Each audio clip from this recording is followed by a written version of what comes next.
Bueno, lo primero de todo, bienvenidos. Sé que lo han dado un montón de veces la bienvenida, pero hay que ser muy caluroso a la hora de acogeros, o de caluroso. Es una forma de hablar porque el nuevo frío que hace hoy. Yo me llamo Raúl de la Fuente, Solution Engineer en Couchbase y me acompaña Pablo, como os han presentado, Pablo Paños. Hola.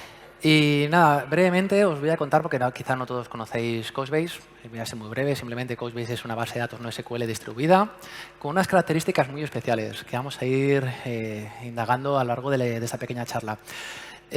Simplemente, bueno, pues aunque alguno de vosotros que no conozca Couchbase, a lo mejor sí que lo está utilizando, aunque no lo sepa, pues trabajamos con Apple, trabajamos con LinkedIn, evidentemente, Amadeus, en las telcos, Vodafone, Telefónica, Orange, Tesco, estamos en la mayoría de los e-commerce, Carrefour, Leo Merlin. En definitiva, una serie de clientes que han confiado en nosotros. Y hoy vamos a hablar un poco de la parte de operadores. Así que continúa mi compañero. Bien, bueno, mi nombre es Pablo Paño, soy el responsable de Sorin para España. Sorin es un integrador de sistemas de nueva generación. Proporcionamos consultoría pues en modernización de aplicaciones, desarrollo de aplicaciones modernas, adopción de la cloud y alguna que otra cosa más. Tenemos presencia en varios países europeos, también en Estados Unidos, y somos alrededor de unas 800 personas, más de 800 personas. Bien, os quería hablar, bueno, estamos en un evento de Red Hat, donde OpenShift es pues es una de las palabras claves en este evento, containerización, y os quería contar un poco una historia de que esto ya ha ocurrido antes, ¿vale? Seguramente muchos de vosotros, o quien no ha visto una imagen como esta, para hablar de los contenedores, OpenShift, Kubernetes, etc. Yo creo que casi todos, ¿vale? Y que os dijera si este es el primer worker en la historia. Bueno, en un barco como este, no es este, pero en uno similar, fue la primera vez que se transportó un contenedor de los que han aparecido en la imagen anterior. Así que esto podemos considerar el primer worker. Perdón. Bien, la persona que sale en la foto es Malcolm McLean, que es considerado el padre de la containerización, ¿de acuerdo? Creó la compañía en 1934, un año más tarde tenía un tractor, 2 camiones, 9 empleados. 6 años más tarde ya tenía 30 y años más tarde era la 8ª compañía en Estados Unidos, ¿vale? En valoración. Malcolm McLean quería ganar dinero, obviamente, tenía que hacer crecer su empresa y una de las formas era reduciendo los costes.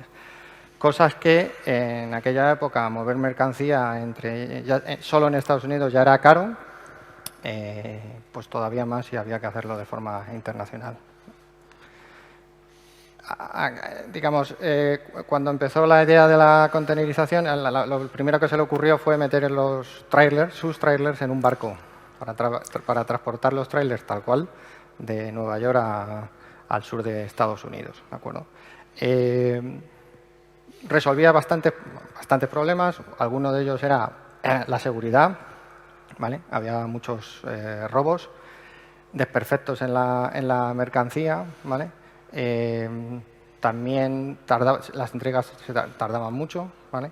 Pero tenía otros problemas, que era que, por ejemplo, los estibadores, la forma de trabajar con los contenedores no era lo mismo, entonces los estibadores iban a sufrir y tenían que cambiar un poco. La forma de trabajar que ellos tenían iba a cambiar, ¿vale?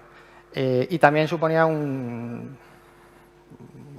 le supuso a él mucha inversión, porque las cajas no estaban hechas, tenían que hacerlas, tenían que construir las grúas, todo estaba por hacer. Y bueno, él junto con otras personas, otras compañías, tuvieron que invertir un montón de tiempo y dinero en desarrollar la containerización, ¿de acuerdo? Yo creo, a mí personalmente, se me parece mucho a problemáticas de hoy en día, en todo este mundo de transformación digital, que se están resolviendo, ¿no? Vía automatización, vía continuous integration, continuous delivery, adopción de, bueno, no sé si metodologías o cambio de cultura, Lean, DevOps, etc. De 1956 creo que es la primera vez que se transportó un contenedor hasta lo que se conoce ahora, ha habido mucha innovación. Aquí hay una idea, yo creo que a la gente le gusta entender la innovación como un momento ajá en el que yo he descubierto algo y de repente todo encaja y todo funciona.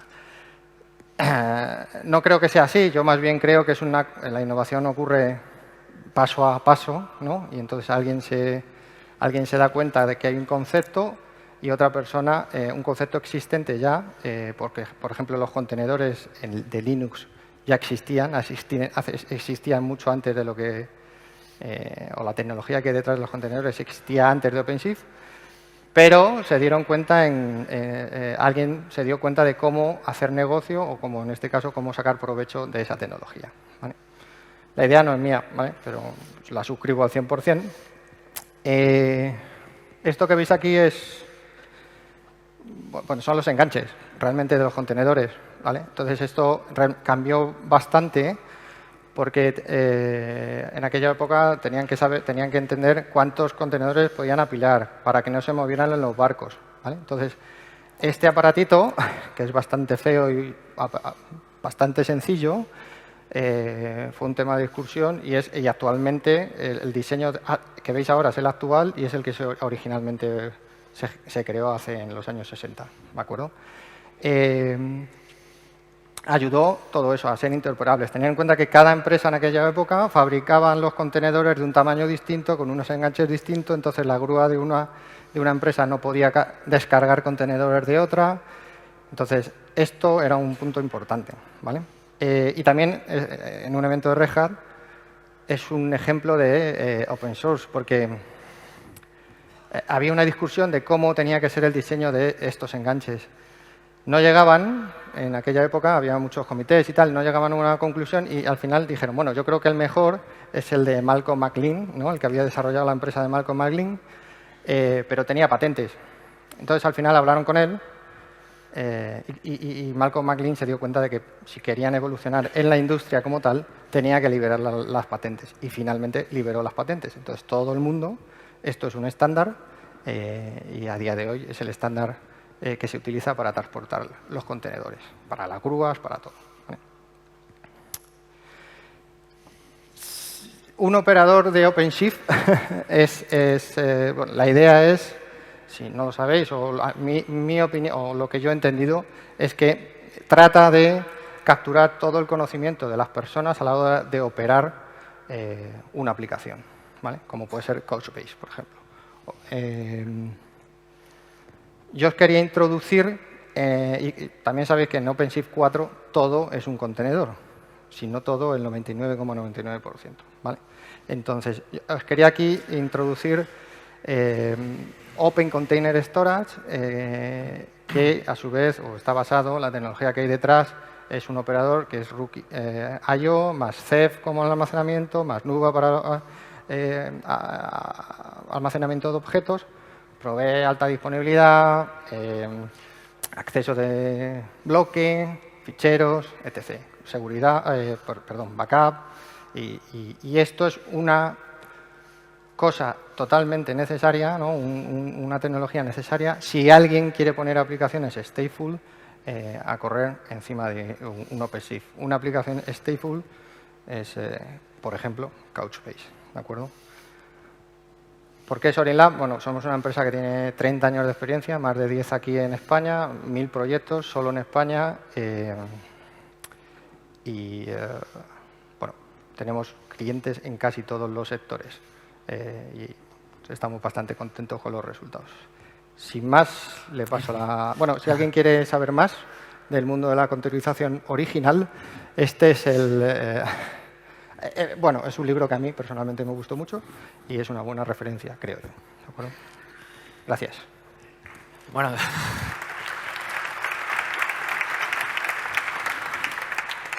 muchas gracias, Pablo, por estas cosas tan interesantes acerca de los operadores. Y yo ahora voy a contagiar mi entusiasmo pues, por el operador de Couchbase. Como lo llamamos nosotros, Couchbase Autonomous Operator. La parte de Autonomous viene de autonomía, autónomo, que tiene que ver con ir en piloto automático, ¿no? Que es un poco lo que queríamos llegar. Es decir, nosotros cuando cogemos el coche cada mañana para ir al trabajo, no vamos pensando si metemos primera, segunda, tercera, freno, miro retrovisor. Hay muchas actividades, muchas tareas que quedan como relegadas, ¿no? De alguna manera, ¿no? en nuestro sistema operativo, que es nuestro cuerpo. Por eso venimos a hablar un poco aquí. Es decir, la mayoría de las aplicaciones, los gigantes digitales nos han enseñado el nuevo paradigma que van a demandar, ¿no? En base a las aplicaciones que tenemos que desplegar. No es ningún secreto, pues eso, de optimizar los recursos IT que manejamos, tanto sean en cloud como sean on-premise. Los always on, es decir, que siempre esté activo mis aplicaciones. Cada vez vemos, es más difícil ver que una aplicación, oye, está abajo por mantenimiento. Eso no se puede dar hoy por hoy. La estrategia de adquirir infraestructuras híbridas, ¿de acuerdo? Por todo lo que lleva Kubernetes detrás. Además, bueno, no me quiero casar con ningún proveedor de cloud. Entonces, pues bueno, pues este estándar nos permite poder movernos e incluso crear arquitecturas híbridas, que tampoco es ningún secreto. Geodistribución, temas de latencia y demás. Y luego, además, para la parte de operación, tener todos los logs. Ninguna organización quiere tener 50 consolas de administración y 50 sitios donde ver los logs. Evidentemente, pues, las arquitecturas monolíticas empiezan a ser cada vez migradas, o bueno, también nuevos proyectos que empiezan a crearse desde cero con arquitecturas de microservicios. Evidentemente, los contenedores han adquirido todos estos microservicios porque se adaptan perfectamente. Evidentemente, los que lleváis aquí un tiempo ya con todo esto, sabéis que al principio pues estos contenedores solamente funcionaban con aplicaciones sin estado. Y pues bueno, pues luego surgieron otros temas, ¿no? Joder, necesitábamos aplicaciones que tuvieran estado, ¿no? Entonces ha ido evolucionando y demás. Esto ha pasado antes, es decir, en el mundo IT ha pasado siempre, es decir, tenemos una arquitectura, un stack tecnológico, aparece un nuevo stack que soluciona parte de este antiguo stack, pero surgen nuevos problemas. Es decir, ¿cómo soluciona ahora el almacenar esta información? Ya que en una arquitectura microservicio pues voy a tener un sistema distribuido y demás.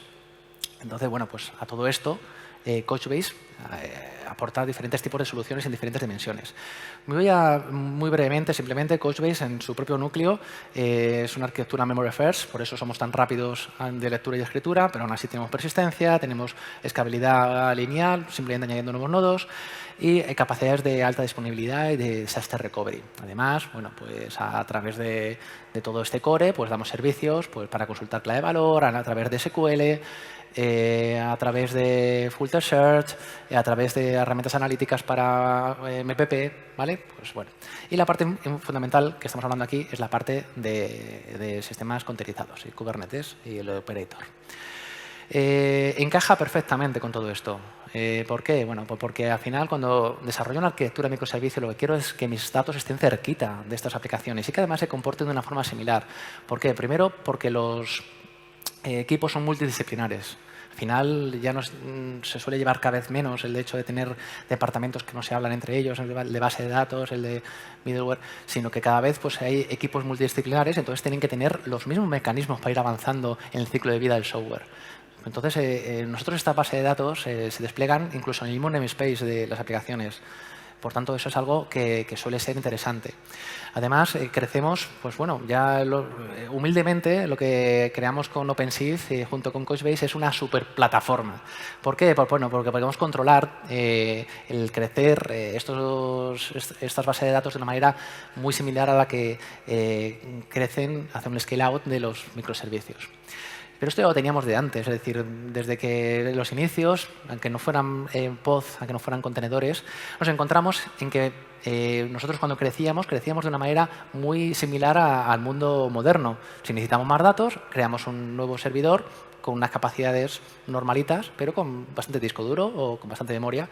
¿Necesitamos una actividad CPU intensiva? Pues vamos a meterle más CPU a estos nodos. Hacemos exactamente lo mismo en el sistema containerizado. Entonces, por eso nos llevamos tan bien con Kubernetes y por eso nos llevamos también con Red Hat. Hemos sido el primer proveedor no SQL en integrarnos completamente Y por eso, entre otras cosas, nos dieron el año pasado, fuimos galardonados con el premio a la excelencia al mejor operador.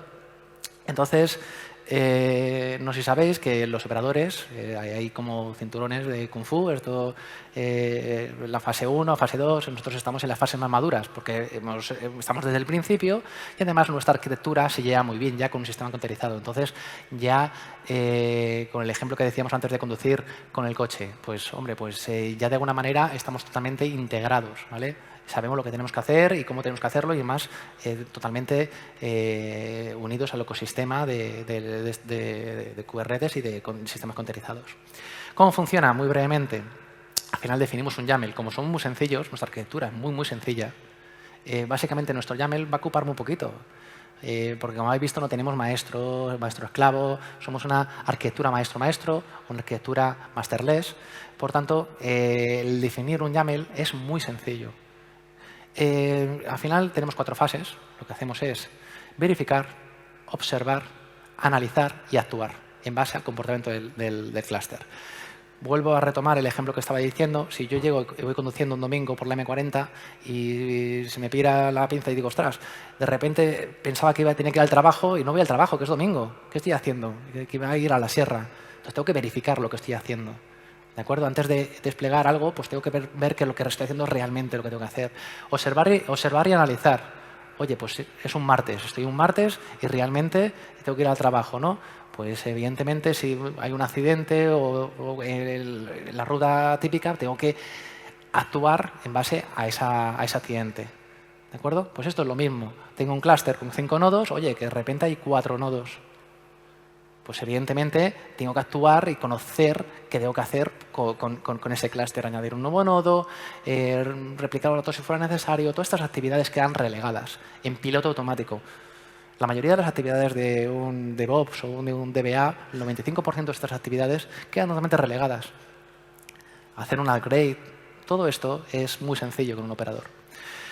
En definitiva, pues voy a contar pues, los 3 puntos fuertes. Lo primero, bueno, pues provisionar fácilmente. Lo mismo que provisiono en preproducción, en desarrollo, lo puedo provisionar sin prácticamente hacer absolutamente nada en producción.